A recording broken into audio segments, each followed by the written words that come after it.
Hola, bienvenidos a todos a R1C, un nuevo capítulo. Hoy día con Cielo vamos a conversar temas de interés común, tomando como base las manifestaciones que han ocurrido esta semana, ¿no es cierto?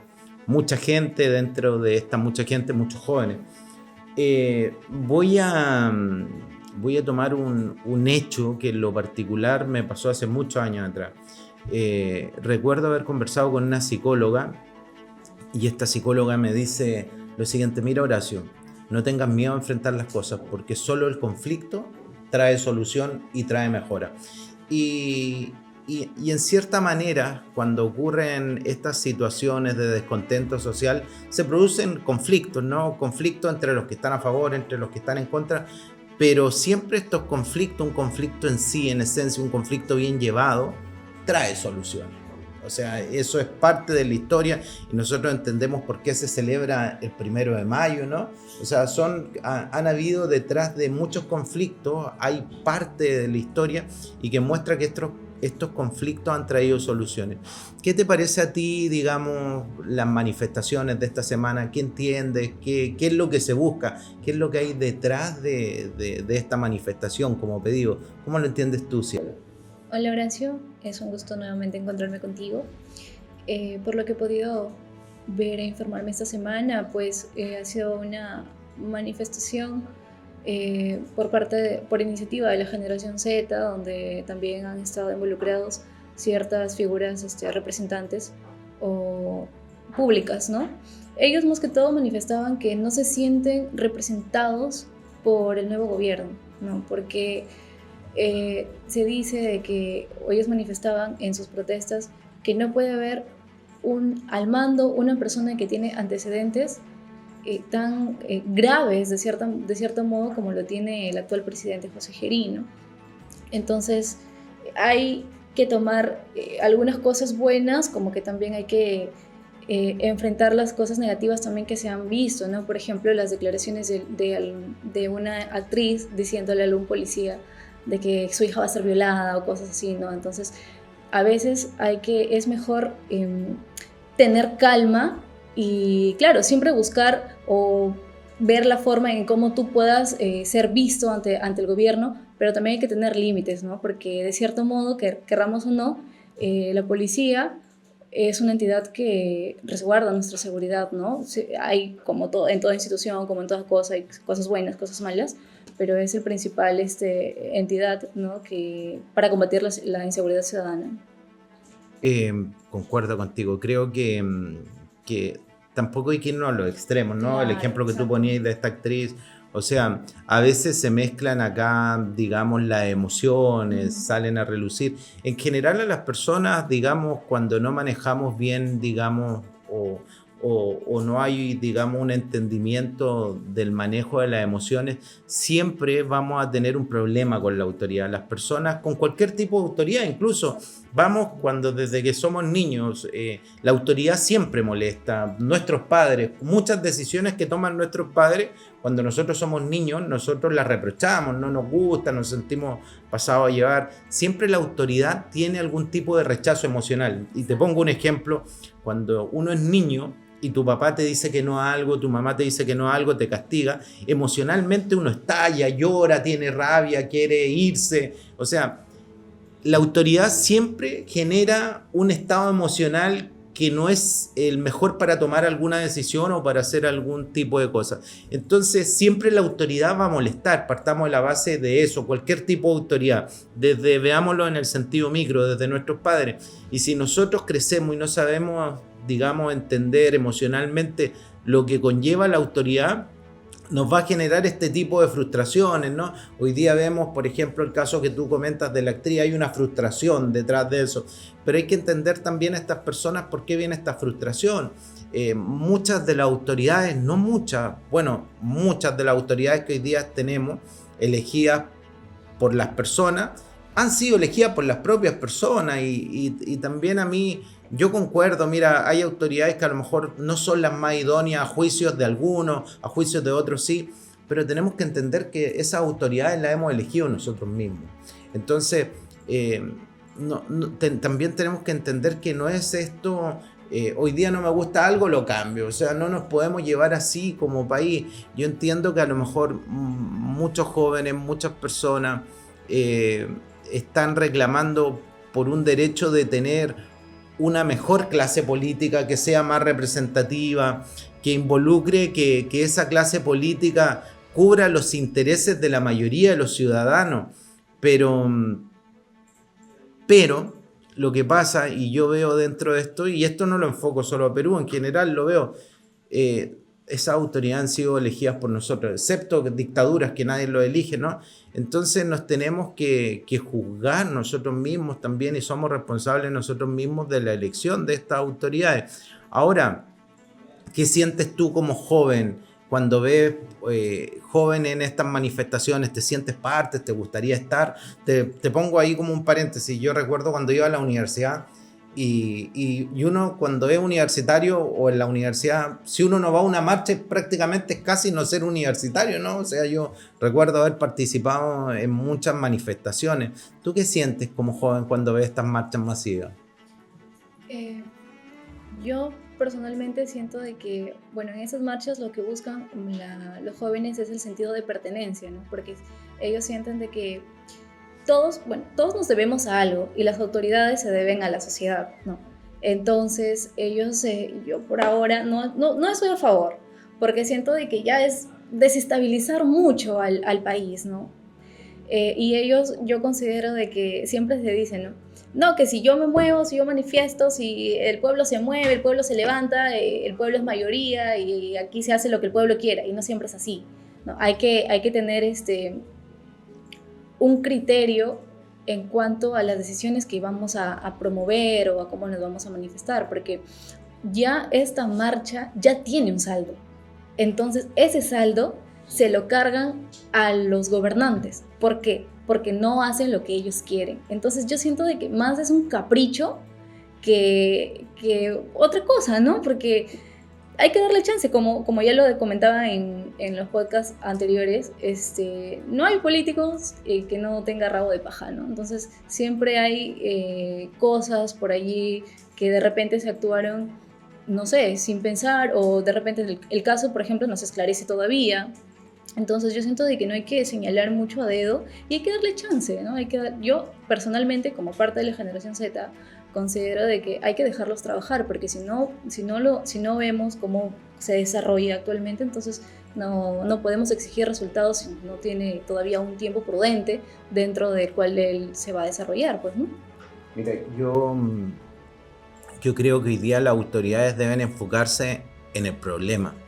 Y el problema de que nos guste o no nos guste la autoridad es un problema, pero no es el problema principal. El problema principal hoy día está en la inseguridad que se está viviendo en las calles, las extorsiones, los asaltos, y que esto es transversal, porque las extorsiones no solo las hacen los delincuentes, sino que hay otro tipo de extorsiones que son extorsiones ejecutivas, extorsiones que ejercen distintos poderes del mismo Estado. O sea, yo creo que el Estado se tiene que preocupar, y el presidente actual, en este problema que está viviendo, la inseguridad que está viviendo nuestra sociedad. No es normal que nosotros andemos con miedo en el transporte público, que se sigan matando personas. Creo que mucha gente, el malestar general social está por la inseguridad que tiene el país.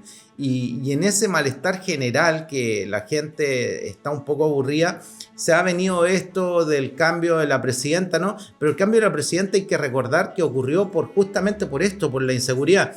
Y ahora como que derivó, hay una segunda derivada que tiene que ver con el presidente. Yo creo, con el presidente o el malestar de algún segmento de la población que no le gusta al presidente, pero yo creo que el presidente tiene que enfocarse en el problema central, que es la seguridad, otorgarnos seguridad a los ciudadanos. Y acá, como dices tú, Cielo, yo creo que hay que darle un poco de tiempo, hay que darle la oportunidad, ¿no? Y además para las próximas elecciones queda nada, quedan 6 meses que van a ser en abril. O sea, generamos con todas estas situaciones, yo veía las noticias de la BBC, de la CNN, generamos una imagen país muy inestable en general, nos hacemos daño nosotros mismos. Para ti, si tú fueras presidenta o tuvieras un cargo de autoridad, ¿qué solución plantearía al problema? Yo, bueno, iniciando, creo que todos deberíamos tener muchísima asesoría, enfocarnos, hacer un diagnóstico, ¿no? Aunque ahora el problema es evidente. Por ejemplo, ¿no? Sin ir muy lejos, leía que el día de ayer habían asaltado, baleado, intentar suicidar asesinar a un empresario de acá en JLO. Entonces, eso es algo que estamos viviendo todos, o sea, no es solamente en Lima, sino en las partes de las provincias, igual que las manifestaciones se han hecho en diversos sectores, ¿no? Yo considero, insisto, que creo que ya el presidente lo está haciendo, que es la parte de la asesoría, ¿no? Está tratando de replicar formas de cómo absorber o abordar una problemática y como le dicen, ¿no? El Bukele peruano y todo ello. Entonces, esto no se va a erradicar de la noche a la mañana. Ya lo veíamos también anteriormente en las épocas del terrorismo. Tiene un proceso, ¿no? Tiene un proceso, hay que darle tiempo. Igual ya solamente quedan 8 meses y no hay que desestabilizar el país más en estos últimos tiempos que nos quedan. Y para las próximas elecciones, pues, saber discernir, informarnos sobre todo, porque a veces no nos informamos, votamos y después ya estamos con el no, que eso no me gusta y salgo a protestar y muchas cosas que obviamente no dan como que el buen ejemplo o no nos ponen a la cúspide como país, ¿no? Como sociedad conformada, consolidada. Concuerdo contigo plenamente. Yo creo que el problema sigue estando ahí en el tema de la inseguridad. Creo que nosotros mismos como ciudadanos no tenemos que darle más inestabilidad al país, ¿no es cierto? Tenemos que ser pensantes y hacer una muy buena elección en las próximas elecciones.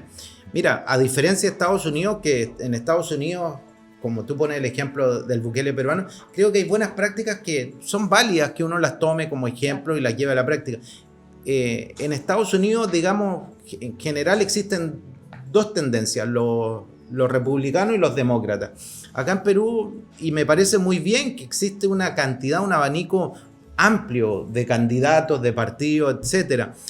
Pero dentro de eso tenemos que hacer una buena elección, y una buena elección tiene relación con conocer realmente las propuestas y los planes que tiene cada partido político y cada candidato a los cargos que va a ocupar, porque hoy día yo creo, sin ir más allá, pero creo que los programas de gobierno de los candidatos tienen que venir enfocados claramente, fuertes, con hechos, o sea, con hechos, con acciones cuantificables, medibles, ¿no es cierto?, en temas de seguridad y desarrollo social y desigualdad. Creo que esos son los principales problemas que tiene hoy día nuestro país, Perú. Seguridad, los planes de gobierno tenemos que enterarnos nosotros y nosotros somos en cierta manera responsables. Nosotros desde estos pequeños espacios que tenemos de comunicación, ¿no es cierto?, tenemos que llegar a las personas que nos escuchan, ¿no? Hacer entender que a lo mejor la elección no pasa simplemente por un partido, que yo simpatizo con los de izquierda, los de derecha, los de centro, sino que voy a elegir, voy a hacer una buena elección para no tener estos problemas a futuro en base a no un análisis profundo, sino que informarme qué tipo de programa están presentando cada candidato. Ahora tú, Horacio, tú que eres extranjero, coméntanos, ¿te sientes más seguro en Perú o en tu país? Mira, la verdad, hoy día la inseguridad es algo transversal. O sea, definitivamente. Si tú ves las noticias en Chile, la gente está descontenta. El problema de la seguridad, yo te diría, es un problema transversal. La seguridad es un problema que hoy día se vive tanto en Chile como en Perú y otros países de la región. Ahora, si tú me preguntas a mí, creo que los países en general, cualquiera sea, tiene que entregarle lo mínimo a sus ciudadanos, que es tener la seguridad de estar tranquilos, que no se den tantos asaltos, extorsiones, etcétera. Creo que eso no es normal en una sociedad. No es normal en una sociedad que existan este tipo de cosas. Te voy a poner un ejemplo. Cuando yo llego a Perú, una de las primeras cosas que me llamó la atención es que tú no pudieras entrar a los bancos con lentes o no pudieras hablar por teléfono. O sea, eso es normal. Por ejemplo, en Chile tú puedes ir al banco con lentes hablando por teléfono. O sea, desde ahí eso ya me entregó una señal que hay una alerta de peligro de que algo puede ocurrir. Entonces, por lo tanto, si yo veo 8 o 10 años atrás cuando llegué a Perú, o sea, el tema de la inseguridad no es que nació ahora, viene desde mucho tiempo atrás. Nosotros no es normal eso, no debiéramos normalizar ese tipo de cosas. Entonces hay que hacer un diagnóstico y darnos cuenta que el tema de la inseguridad no es algo que brotó, ha aumentado o se ha visibilizado más en el último tiempo, pero es algo que viene hace mucho tiempo, y creo que acá los candidatos a gobernar el país tienen que traer programas sólidos en respecto a cómo van a abordar el tema de la seguridad. Y esto no se trata únicamente de poner a un ministro del interior que sea más o menos competente. Esto tiene que ver con un plan, un programa a mediano plazo. No se resuelven las cosas de la noche a la mañana. Y ahora, Cielo, para ti, tú eres joven, pero ¿cuál es tu apreciación 10 años atrás, 8 años atrás? ¿Tú sientes que hoy día hay más inseguridad que antes o lo ves igual? No igual. Sí, bueno, recuerdo que antes obviamente se veía más el tema de los robos y todo ello, pero en estos últimos tiempos, al menos en estos últimos años, se ha incrementado muchísimo el tema de los asaltos y asesinatos, ¿no? Mucho sicario, hay muchas personas que matan a sangre fría por nimiedades, o sea, por cosas insignificantes. Muchas veces ahora el tema de los empresarios se ven mucho más afectados que cualquier persona de a pie quizá, pero que no es mucha la diferencia tampoco. Entonces yo siento que se ha incrementado ahora más que nada con el tema de los homicidios, ¿no? Los asesinatos y todo ello, pero antes también, o sea, es algo que no se erradica del todo, porque siento y considero y voy a profesar siempre de que no hay una mano dura dentro del gobierno, ¿no? Que tome decisiones radicales que puedan ayudar a contribuir a la sociedad, ¿no? En cuanto a la inseguridad ciudadana y todas estas cosas. Pero definitivamente hoy, por ejemplo, yo para venir acá, no, hay miedo en todo sentido de la palabra. O sea, el miedo está en todo el sentido. Si tomas un taxi, si vas caminando por la vereda, si vas a comprar, si vas a la universidad, si sales de casa. Desde el solo hecho, desde que sales de casa, das un pie afuera, ya estás con el miedo de que no sabes si vas a regresar y todo ello, ¿no? Y justamente eso no es normal. No es normal que una sociedad esté o nosotros como ciudadanos vivamos con miedo. Eso no es normal. Adelantémonos, hagamos un viaje en el tiempo, vámonos, estamos en el mes de abril del 2026. ¿Y qué le dirías tú a tus pares, a los jóvenes, para tomar una decisión de voto?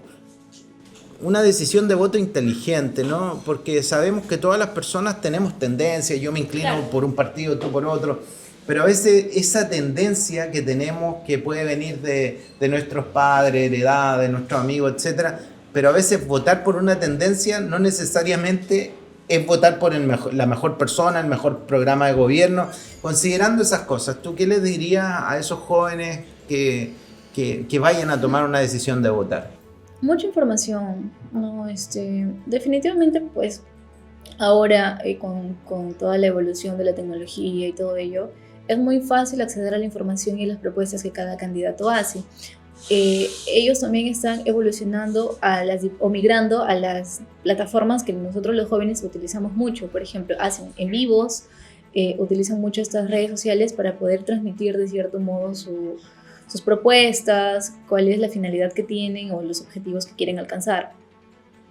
Si bien es cierto, mayormente las personas, por ejemplo, mis padres, mis abuelos, ellos y las personas más de años más anteriores, tienen una afinación o una afinidad con algún partido, ¿no? Ellos, por su mayoría, siempre, ¿no? No les interesa qué candidato vayan, sino el partido. El partido. Yo soy, por ejemplo, ¿no?, aprista hasta el final, hasta la muerte, no me interesa este candidato.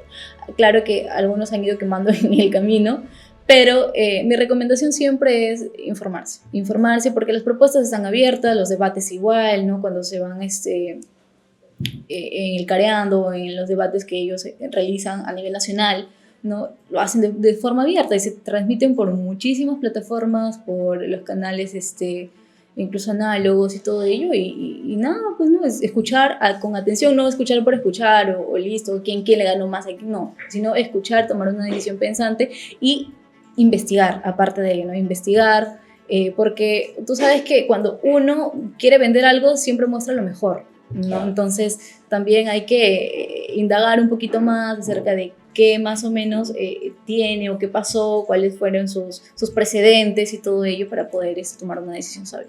Cielo, ¿cuántos años tienes tú? Yo voy a complementar lo que tú acabas de decir, pero con dándole otra derivada a lo que acabas de decir. ¿Cuántos años tienes? Yo recién he cumplido 22. 22 años. ¿Eso quiere decir que en la elección pasada votaste? Sí. Hace el siguiente ejercicio. Recuerda en la elección pasada por quién votaste como presidente y por quién votaste como congresista. Claro. Analiza eso. Si esas personas que tú votaste, en ese momento fue un voto emocional por derivada emocional de tus padres, y revisa, bueno, si el presidente que votaste llegó a ser presidente y más o menos cumplía con lo que decía, y revisa por ese candidato o candidata que votaste como congresista, si es que llegó a ganar, cumplió. O si es que no llegó a ganar, analiza el partido por el cual estaba esta persona, qué hicieron. Porque creo que eso también es importante, porque uno tiene que analizar por quién votó y si cumplió realmente lo que dijeron y si el partido realmente tiene esa intención. Bueno, cielo, se nos pasa el tiempo volando. Nuevamente te agradezco estar acá. Hoy día faltaron algunos de nuestros compañeros de podcast, pero no deja de ser interesante hacer esta conversación y tener este tipo de análisis, debates que hacemos. Te agradezco, muchas gracias a toda la gente que nos escucha y nos sigue. Chao, chao. Bye.